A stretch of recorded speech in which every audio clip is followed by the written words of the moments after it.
घरोघरी मातीच्या चुलीच्या आजच्या भागामध्ये आपण पाहत आहोत की जानकी आईंना म्हणते की आई माझ्यावरती विश्वास ठेवा. आणि त्यावेळेस आई म्हणतात की मी तुझ्यावरती आता विश्वासच ठेवू शकत नाही आणि मी स्वतः माझ्या डोळ्यांनी पाहिलं आहे. त्यावेळेस इकडं जानकी म्हणते की आई मी खरं सांगत आहे आणि शर्वरी या रणदिवे कुटुंबाला लागलेला एक कलंक आहे. त्यावेळेस इकडं आई जानकीवरती हात उचलतात आणि म्हणतात की तू माझ्या मुलीच्या विरोधात असं कसं बोलू शकतेस. त्यावेळेस जानकी म्हणते की मला माहीत आहे, पण विक्रांतरावांचाही खून शर्वरीनेच केलेला आहे. तसंच नानांच्या मृत्यूचं सत्यही मी शोधत होते आणि नानांचाही खून त्यांनीच केलेला आहे आणि लवकरात लवकर सर्व सत्य हे सगळ्यांच्या समोर मी आणणार आहे. तेव्हा इकडं आई म्हणतात की तू हे काय बोलत आहेस आणि तूच माझ्या डोळ्यामध्ये धूळ फेकत आलेली आहेस.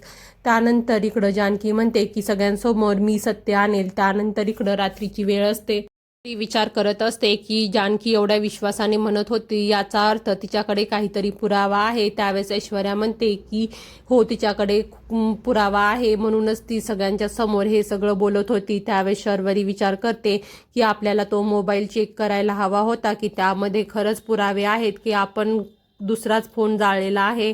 त्यावेळेस इकडं राहुल म्हणतो की तू तिची गोष्ट का ऐकत आहेस. त्यावेळेस इकडं शर्वरी म्हणते की ती बरोबर बोलत आहे. त्यावेळेस इकडं राहुल म्हणतो की तुला जर तिचं एवढंच खरं वाटत असेल तर तिला सांग की ते पुरावे घेऊन यायला.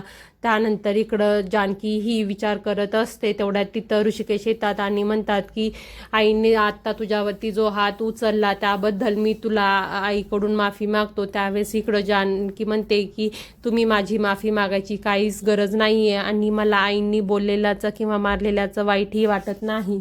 आणि ती म्हणते की ज्यावेळेस मी तिथे गेले होते त्यावेळेस आई तर बेशुद्ध पडलेल्या होत्या, मग तिथे कोण गेलं असेल. त्यावेळेस जानकी ही तिच्यापाशी असलेल्या साड्या चेक करते, तेव्हा त्यामधून एक साडी ही गायब असते. तेव्हा ती ऋषिकेशला म्हणते की हो, तिथे जानकीच गेली होती. त्यानंतर इकडं शर्वरी ही ऐश्वर्याला म्हणते की तू पुरावे शोधून आण, त्यासाठी तुला वाटेल तर तू जानकीशी हात मिळवणी कर आणि तिच्याशी गोड गोड बोल. त्यावेळेस ऐश्वर्या म्हणते की आता मी तिच्याशी हात मिळवणी का करू आणि ती माझ्यावरती विश्वास का ठेवेल.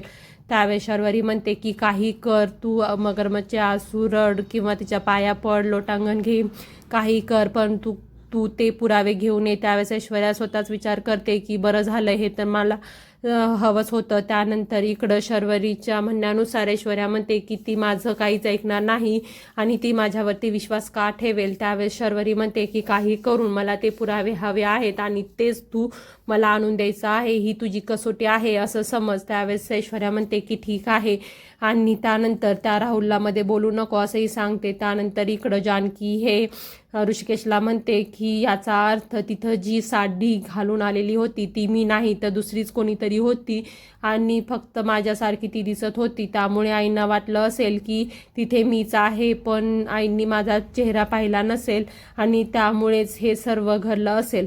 त्यावेळेस ऋषिकेश म्हणतात की मी आत्ता जाऊन शर्वरीला याबद्दलचा जबाब विचारतो. त्यावेळेस इकडं जानकी म्हणते की थांबा ऋषिकेश, आणि आत्ताच आपण असं काहीच करायचं नाही. त्यानंतर इकडं किचनमध्ये अवंतिकाला ऐश्वर्या विचारते की जानकी कुठे आहे. त्यावेळेस तिला बोलायचं आहे असं ती म्हणते. त्यावेळेस तिकडून शर्वरी हे सर्व ऐकत असते आणि त्यावेळेस अवंतिका म्हणते की तुला कशाला हवी आहे जानकी. त्यावेळेस मला तिला काहीतरी सांगायचं आहे असं म्हणल्यानंतर तेवढ्यात तिथं शर्वरी येते आणि म्हणते की मला माहीत होतं तू रंग बदलणार. त्यावेळेस इकडं ऐश्वर्या म्हणते की मला ज्या व्यक्तीसोबत कम्फर्टेबल वाटतं आणि त्याच व्यक्तीशी मी बोलत असते. आणि त्यावेळेस शर्वरी म्हणतात की बरं झालं, मला राहुल खूप वेळा सांगत होता की तू ऐश्वर्यापासून दूर राहा, तरीही मी तुझ्यावरती विश्वास ठेवला आणि सर्व काही सांगण्याचा प्रयत्न करत होते, पण बरं झालं मी काहीच तुझ्याशी शेअर केलं नाही. त्यावेळेस इकडं ऐश्वर्या म्हणते की मला ज्या व्यक्तीबरोबर कम्फर्टेबल वाटतं किंवा चांगली वाटते त्या व्यक्तीशीच मी बोलते आणि तू कोण लागून गेली आहेस की मी तुझं ऐकावं. त्यावेळेस इकडं शर्वरी म्हणते की तू आता जास्तच बोलत आहेस. त्यावेळेस ऐश्वर्या म्हणते की हो, मी बोलणार, कारण की मला माझा हिस्सा हवा आहे. त्यावेळेस इकडं शर्वरी म्हणते की मी माझा हिस्सा मिळवायला एकटी समर्थ आहे. तेवढ्यामध्ये तिथं जानकी येते आणि शर्वरी जानकीला म्हणते की काय झालं आणि आईनी तर सर्व ब्लेम तुझ्यावरती टाकला आहे. त्यावेळेस इकडं जानकी म्हणते की हो मला माहीत आहे आणि तिथे जानकीच आली होती आणि हे सर्व जानकीनेच घडून आणलेलं आहे, कारण की मला माहीत आहे माझ्या कपाटातली एक साडी ही तिथं नाही आहे. त्यावेळेस इकडं शर्वरी म्हणते की बरं झालं मी सोशल वर्क करण्यासाठी ती तुझी साडी खूप जुनी झाली होती म्हणून मी कोणाला तरी देऊन दिले.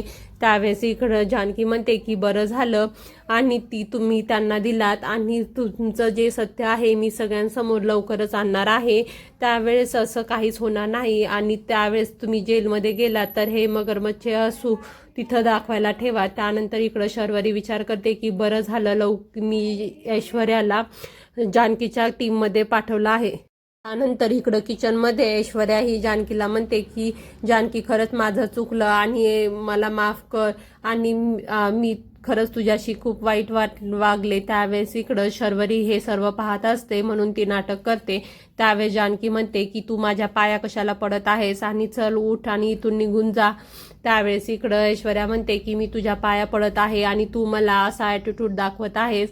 आणि त्यावेळेस इकडं जानकी म्हणते की तू रंग बदलणारी गिरगीट आहेस आणि तू कधीच कोणाची होऊ शकत नाहीस आणि हा तुझा कोणता रंग आहे.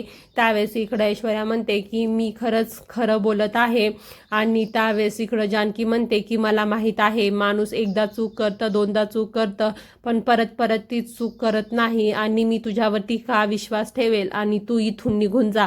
त्यावेळेस इकडे ऐश्वर्या म्हणते की मी तुझ्या पाया पडत आहे, तुझी विनवणी करत आहे आणि तू मला तुझा ॲटिट्यूड दाखवत आहेस. आणि त्यावेळेस हे सर्व अवंतिका आणि शर्वरी ही पाहत असतात. त्यावेळेस ऐश्वर्या म्हणते की जर तू असंच वागणार असलीस तर मलाही काही गरज नाही आणि ती तिथून निघून जात असते.